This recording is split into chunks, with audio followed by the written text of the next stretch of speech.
ভয় ও রহস্য।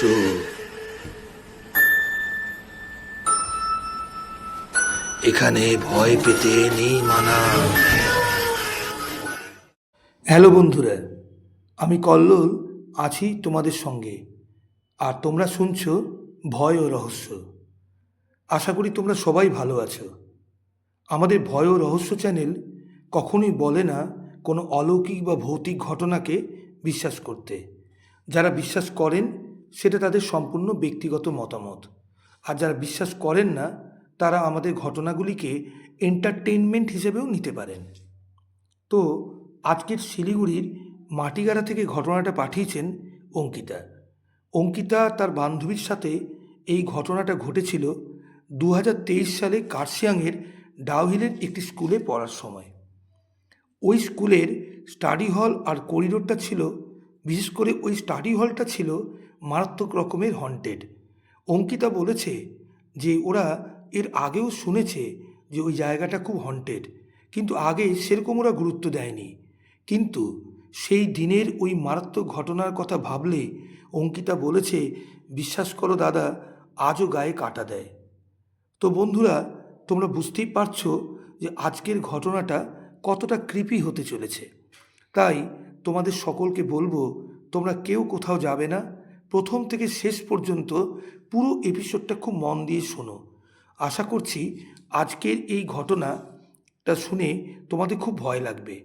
আর একটি রিকোয়েস্ট তোমাদের উপর করব, তোমরা তোমাদের বন্ধুবান্ধব, আত্মীয় পরিজন সবার সাথে এপিসোডটা শেয়ার করে নাও, তাহলে তারাও এরকম একটা গা ছমছমে ঘটনার সাক্ষী হয়ে থাকবে।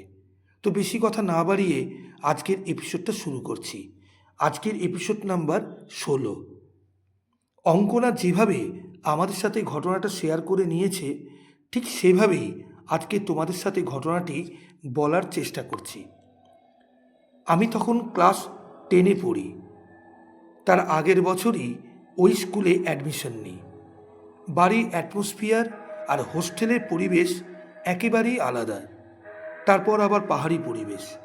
বিকেল গড়িয়ে সন্ধে হলেই কেমন যেন একটা ছমছমে ভাব লাগতো। চারিদিকে পাহাড়ে ঘেরা, আর মাঝখানে স্কুলটা। তার আগের বছর মানে ক্লাস 9-এ যখন পড়তাম, তখন অতটা বুঝতে পারিনি। প্রতিদিন ক্লাসের চাপ, রুমে এসে স্টাডি, এইসবেতেই ব্যস্ত থাকতাম। কিন্তু ক্লাস 10-এ এসে এমন একটা ঘটনা আমার সাথে ঘটেছিল যে বিশ্বাস করো দাদা, আজও ভুলতে পারিনি। তো দাদা, ওই স্কুলে একটা ডরমিট্রি ছিল। ডরমিট্রি আর স্কুল একেবারে অ্যাটাচ ছিল। মাঝখান দিয়ে সিঁড়ি গেছে, ওখান দিয়ে যাতায়াত করতে হতো সাধারণত।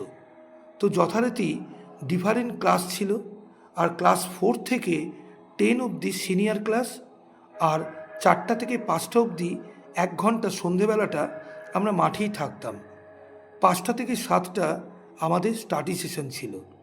একটা বিশাল বড় স্টাডি হলে আমাদের স্টাডি করতে হতো। প্রতিদিন প্রায় 3:25-এ আমাদের ক্লাস শেষ হতো।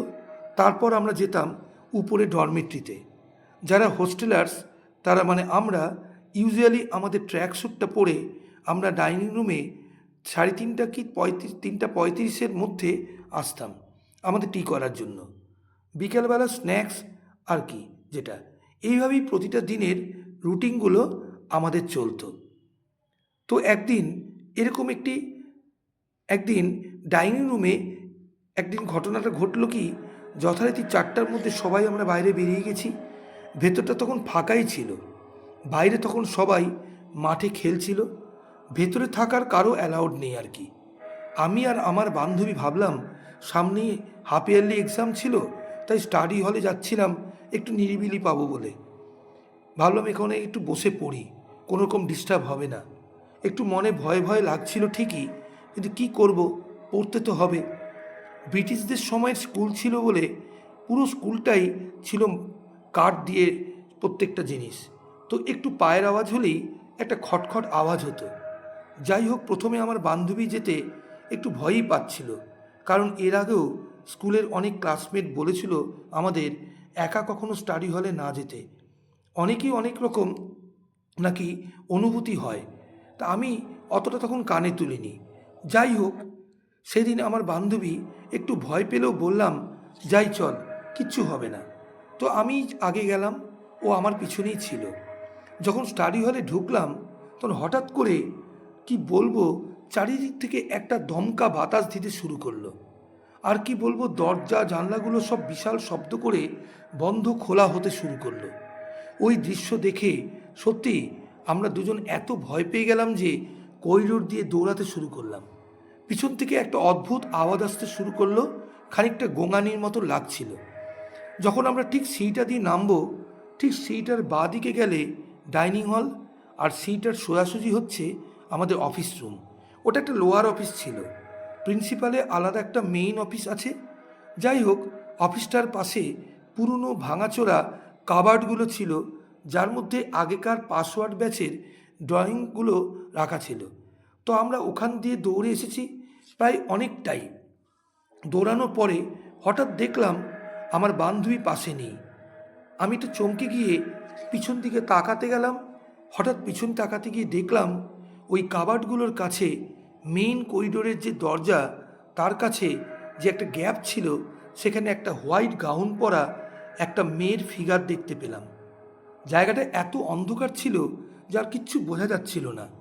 মেয়েটার যে একটা হাত পা কিছু একটা থাকবে সেরকমও না, জাস্ট চুলটা সামনে দিয়ে নামানো ছিল, আর আমার দিকে কেমন করে যেন তাকাচ্ছিল আস্তে আস্তে। মুখটা তো কিচ্ছু ছিল না, জাস্ট কালো ধোয়ার মতন কেমন যেন একটা লাগছিল। লাল রঙের চোখের মতন কিছু একটা ছিল, আই থিঙ্ক ওটা চোখই ছিল হবে হয়তো। ওই দৃশ্য এক ঝলক দেখে দাদা আমার তো হাত পা ঠান্ডা হয়ে গেছিল, যেন নড়াচড়ার ক্ষমতাও হারিয়ে ফেলেছিলাম। কোনো রকমে আমি তখন বান্ধবীর হাতটা ধরে সিঁড়ি দিয়ে নেমে বাইরে বেরোনোর গেটের দিকে দৌড়াচ্ছিলাম। আর পিছন থেকে একটা যেন অস্ফুট কান্নার আওয়াজ আসছিল, আর বলছিল চিৎকার করে, আওয়াজটা যেন এরকম, তোরা যাস না, আমাকে ছেড়ে যাস না, ভীষণ ভয় করছে, নিয়ে যা আমায়।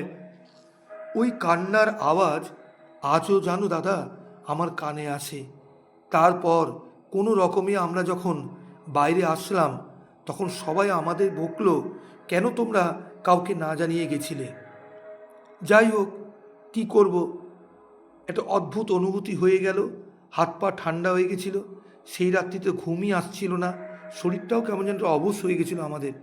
তারপর দিন একটু স্বাভাবিক হওয়ার পর জানতে পারলাম আমাদের হোস্টেলে যাওয়ার আগে একবার আমাদের সিনিয়র ব্যাচের কোনো সিনিয়র মেয়েকে তার বান্ধবীরা মজা করে ভয় দেখানোর নাম করে ওই কাবার্ডগুলোর মধ্যে নাকি আটকে রেখেছিল।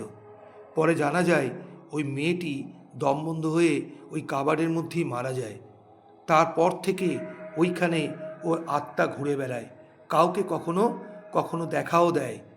এই কথা স্কুলে হয়তো কখনো প্রকাশ করেনি, আমরাও জানতাম না। ওই কথা শোনার পর বাকি দিনগুলো কিভাবে যে আমি কাটিয়েছিলাম সেটাই ভাবলে আমার এখনও গায়ে কাটা দেয়। তো দাদা, এটা একদম একটা বাস্তব ঘটনা, তাই ভাবলাম তোমার সাথে ঘটনাটা শেয়ার করি। আর ঘটনাটা যদি তোমার ভালো লাগে তাহলে দাদা তুমি তোমার চ্যানেলে শেয়ার করো। অনেক অনেক ধন্যবাদ তোমাকে এরকম একটি ঘটনা আমাদের সাথে শেয়ার করার জন্য, অঙ্কিতা। ব্যক্তিগতভাবে বলতে গেলে আমার তো আজকের ঘটনাটি অসাধারণ লেগেছে। তোমাদের আজকের এই এপিসোডটি কেমন লাগলো সেটা কমেন্টের মাধ্যমে অবশ্যই জানিও। আর ঘটনাটি যদি তোমাদের ভালো লাগে তাহলে লাইকের সাথে একটু সাবস্ক্রাইব করতে ভুলো না। আর তোমাদের জীবনের কোনো এরকম সত্যি ভৌতিক ঘটনা বা অলৌকিক ঘটনা যদি শেয়ার করতে চাও তাহলে আমাদের হোয়াটসঅ্যাপ নাম্বারে লিখে বা ভয়েস মেসেজের মাধ্যমেও পাঠাতে পারো। আমরা সেই সমস্ত ঘটনাগুলো তুলে ধরব আমাদের সমস্ত শ্রোতা বন্ধুদের কাছে। তো যাই হোক, আজকের মতো এখানেই শেষ করছি। দেখা হচ্ছে পরবর্তী আরও কোনো ভয়ঙ্কর ঘটনা নিয়ে। ততক্ষণ তোমরা সবাই ভালো থেকো, সুস্থ থেকো।